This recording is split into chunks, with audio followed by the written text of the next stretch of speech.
Okie dokie, it's test drive time. This is possibly a favourite part of my week, to be honest, especially on a day like today. It's beginning of spring. I think we've got 27 degrees on the forecast today. Perfect day to be on a huge day boat. Anyway, let's get to it. I'll give you a bit of a description of what we have here. It's your first impressions behind the helm of the Neo is this is a beamy boat.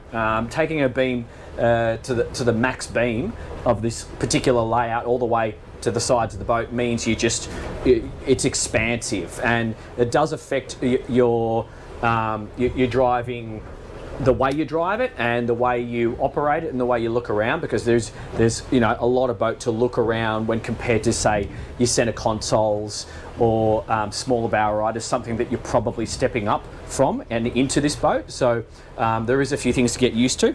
First things first, 3 seats, 1, 2, 3. Really high quality, nice Silvertex finish. They're comfortable. I don't think these ones are adjustable from memory. No, they're not. They are fixed in position, but the space you have here at the helm, that's me sort of lying on the back of the seat with the bolster up. The wheel itself is adjustable, and I have it fixed in that position, and I can sort of move around. So if you were a bit bigger, you're not going to be uncomfortable in the standing position. The helm has been designed sensibly, so we've got our display here and controls, which I'll get to in a second, but the throttle is very natural and to hand. So I like a boat, I'm just going to put my sunnies on because it is bright. I like a boat where the controls naturally fall to hand, because the end goal with powerboat driving, or any boat driving, is you want to have excellent spatial awareness. You want your hands to land on the controls, so your head is focusing where you're supposed to be going. That's basically the number one thing you need to focus on. So we've got this design just here, which starts at a drink holder next to the skipper, which is handy, rolls up to the throttle, and they're the Mercury digital throttles, so that's fly-by-wire, and then forward of that, where you would have the joystick, were this joystick parking, which you don't need on this one, but it's an option. In that spot, what I like even more, it's a beautiful phone charger. So it's a contactless phone charger, just sits there, and then there's another little space just to starboard of that for your ear pods and other bits and pieces. But rolling across the dash from the wheel to port, I've got my bow thruster, which makes sense to have it on the port side. So throttle on starboard, bow thruster on port, wheel in the center. I've got the zip wakes. Now, for those of you that don't know what a zip wake is, instead of having trim tabs, which are like flaps on the back of the boat, these are deflectors which go down individually or in unison, and there's an auto and a manual setting. So I've got that on auto today. Then I've got my boat systems just here, so the lower bank, windscreen wipers, horn, bilge, anchor operation, navigation lights, anchor light, instruments, and then all the interior lights here. I've got a bilge warning sign or lights just here, armed, pump and high level, so it's a high water bilge alarm, and I've got 3 spare spots for extra switches.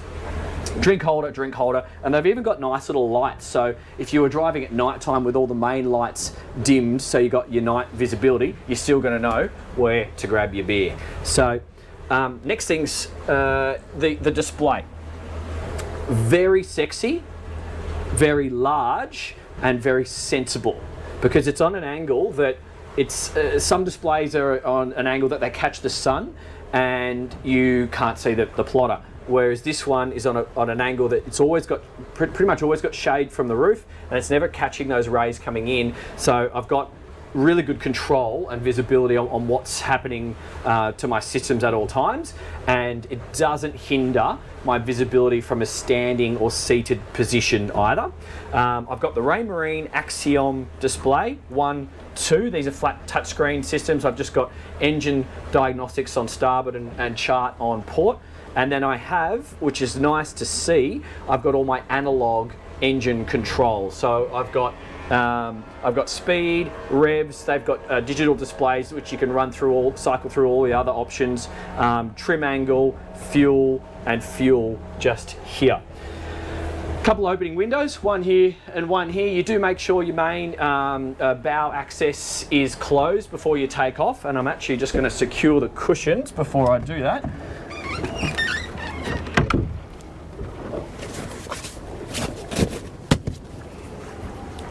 I knocked that one off before because I was landing the drone on it. Okay.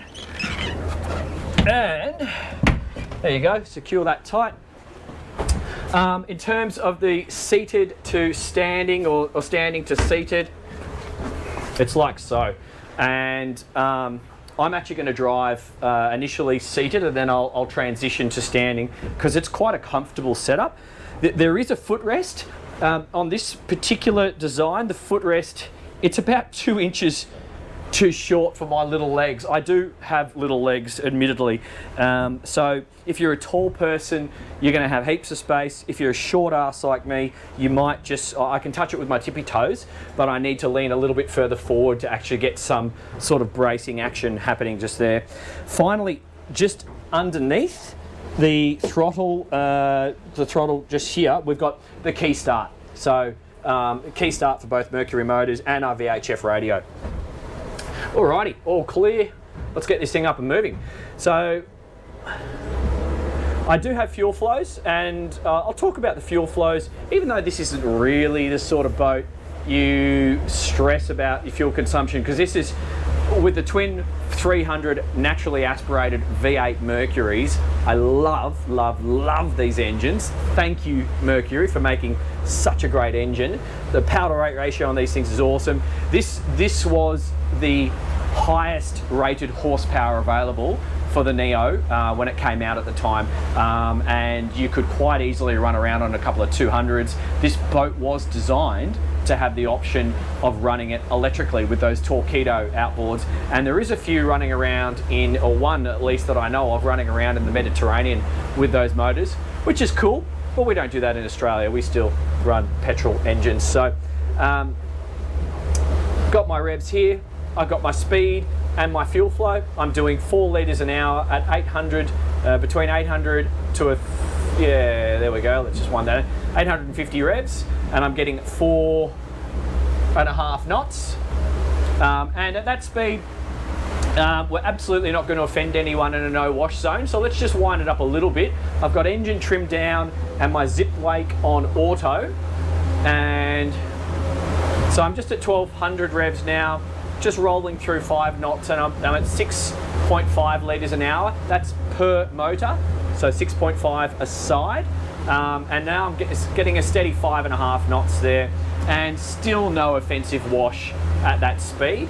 So let's just roll it up to about, see what we get before we start to annoy people. This is pretty important on all boats. You got to be respectful to people around you, and you know, especially this summer with all this spicy flu stuff going around the world, nobody's traveling, and everyone's taking up kayaking or stand-up paddleboarding, and the new sport is going to be these foiling wings. They are going to be everywhere this summer. So not that they get so affected by wash, but it's on us as powerboat drivers, especially drivers of high performance, powerful boats. We need to be watching out for other people, not the other way around. And so there we go, at 7 knots, 8 litres a side. I'm still acceptable, my second wave isn't breaking, and I'm just going to roll that through a little bit more, see what happens at 8 knots. Now I'm getting a moderate amount of bow raise, 8.5 knots, and there you go. That's going to knock someone off aboard.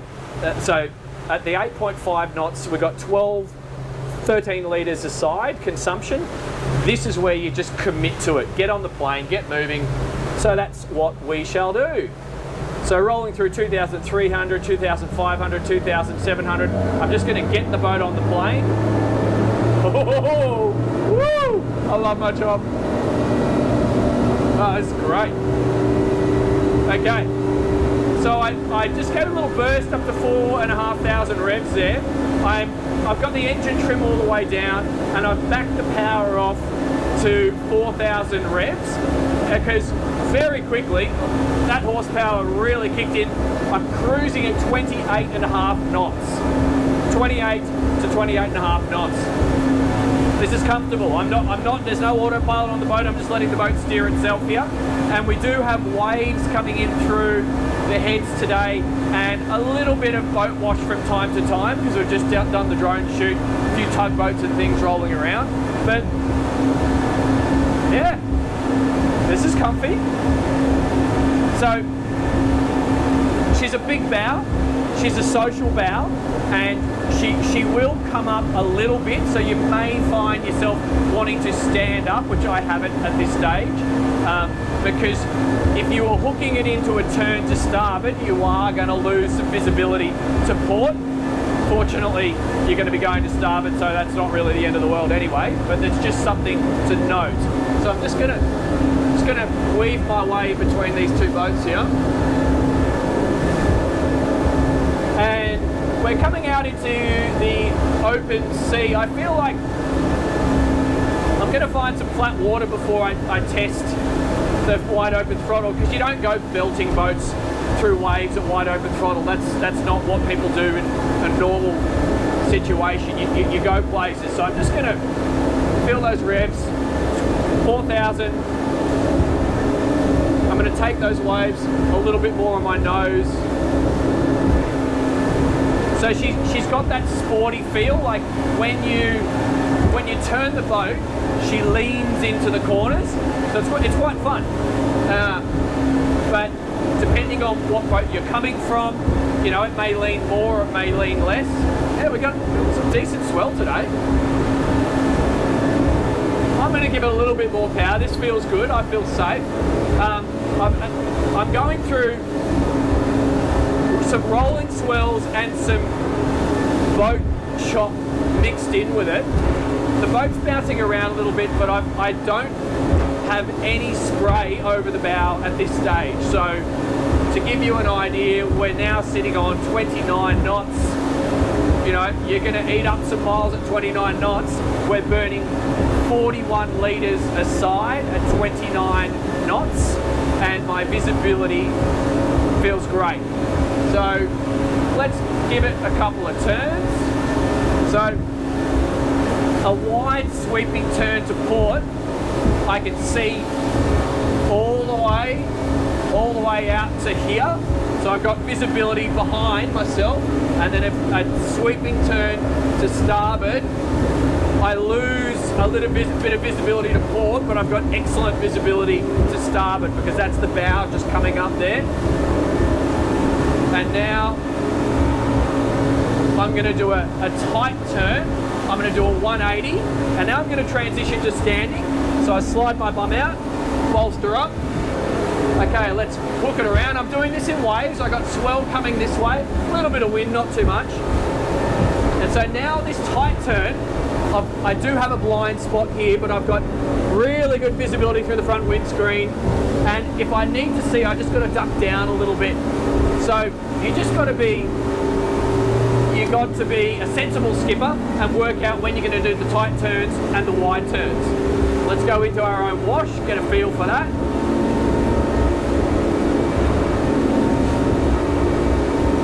And let's turn back to starboard.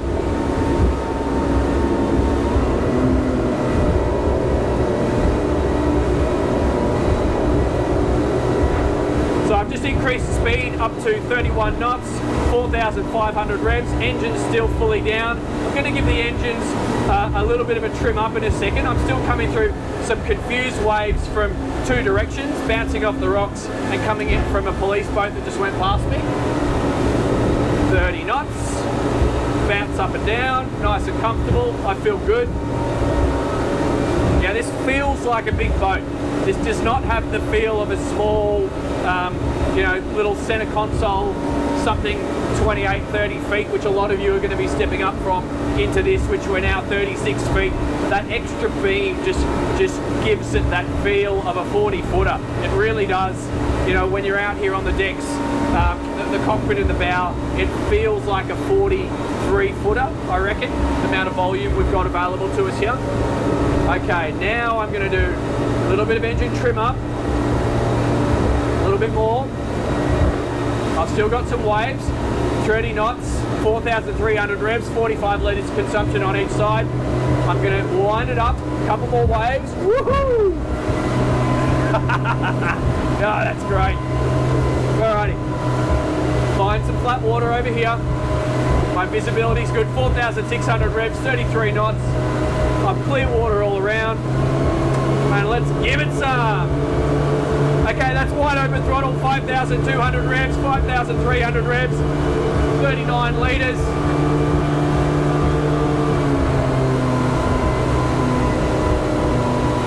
Okay.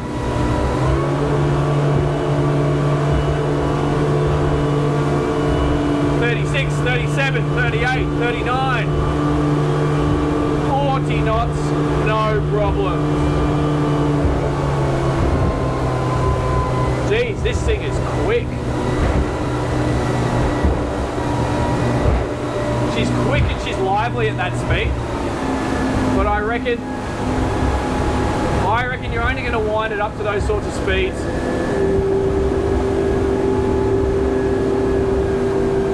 really ever so often, because I reckon the common speed is going to be in that 28 knot speed range. So I've just done engines down, and let's just see what we get out of a slow cruise.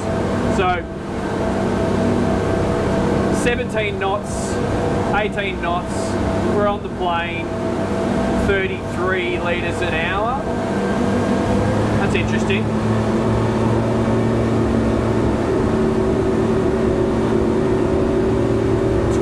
So that's a slow cruise, 17 knots. A moderate cruise is 24 knots. Just doing some turns. I'm still going through quite a bit of waves and boat wash here if it looks like I'm going up and down. 23 knots, 36 litres a side, 3,700 revs. And then the fast cruise,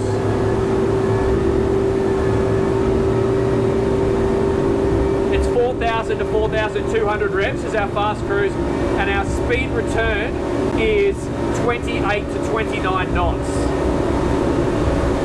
28 to 29 knots.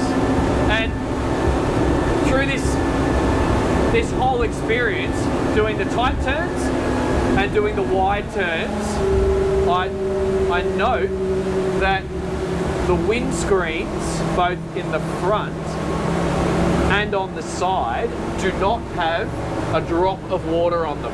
So admittedly the wind is low today, so that would be a different story if it was a windy day, but not a drop of water. Not a drop of water on the bow, not a drop of water on the front windscreen, not a drop of water on the port or starboard side. So that's just an interesting observation. I also note that the back seat, it's got about 3 drops of water in the middle, but it appears to be dry on either side. So your mates hanging out the back there enjoying the ride are going to, in conditions like we have today, they're going to remain dry. So let's just slow everything down and see how this thing performs in a parking scenario.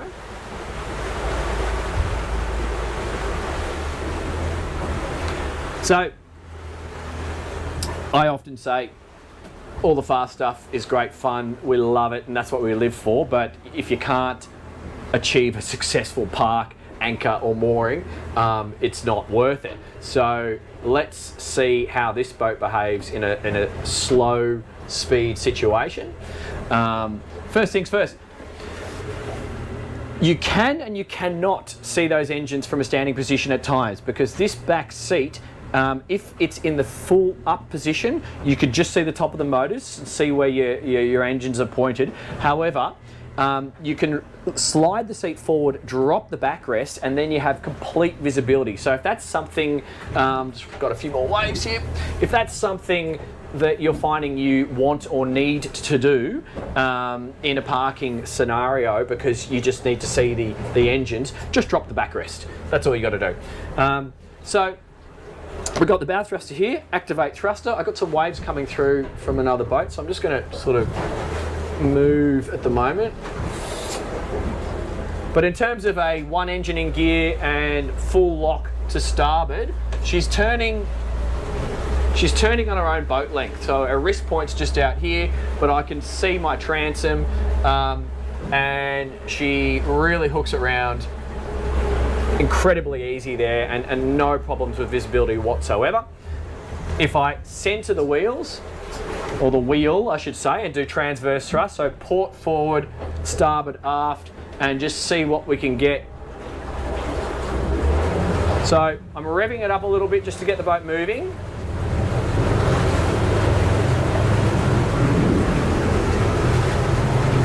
So this is where you feel that big boat coming into play. You got to get it moving, and once she starts to move, yeah, this is fine. You'll be able to control this, no problems. We're just doing that on the spot. But if you're new to this, you might find it a little bit unnerving because you might want to just rev it up a little bit, and that's just a case of bigger boat, heavy displacement, more work required to achieve the same result. So next thing's the bow thruster. So bow thrusters will cavitate in choppy water, so I better do that before this wave. So I always thrust in 2 to 5 second bursts, because under 2 seconds it's not doing much. There we go, there's a little bit of a wave there. And over 5 seconds you probably should have been steering the boat a little bit better before then. But that's fine, that works. So what that tells me, here comes a big wave right now. What that tells me is that you can maneuver this boat into the dock. If you bugger up the parking, you can slide the engines over towards the dock, engage gear, and then give a little tap, tap, tap on the bow thruster, and she's going to slide sideways into the dock. So either aft or forward momentum, depending on which way you have your engine angled and in forward or reverse. But that's what is going to happen in terms of rescuing your parking situation if that's required. So yeah, very interesting. What's my wrap up on the performance of the Greenline NEO? This is fun. This is incredibly fast. This requires a moderate amount of concentration to know what you're doing, allow for the odd blind spot, and be aware that this thing's bloody quick. Like, you can do 40 plus knots on this boat and cruise around at 30 knots. A lot of people with a sports cruiser of this style, your traditional stern drive sports cruiser, they're going to be expecting to cruise at 22 knots and do a top speed of 29 to 31. So when we're cruising at 30, things happen quicker. So if you've just have a little bit of training, add a little bit of experience into your your book of tricks, and get out there and have a good time, because I tell you what, you're going to do that on this Greenline NEO. My name's Dan Jones, this is the Boat Brokerage. Thanks very much. I'll see you on the next one.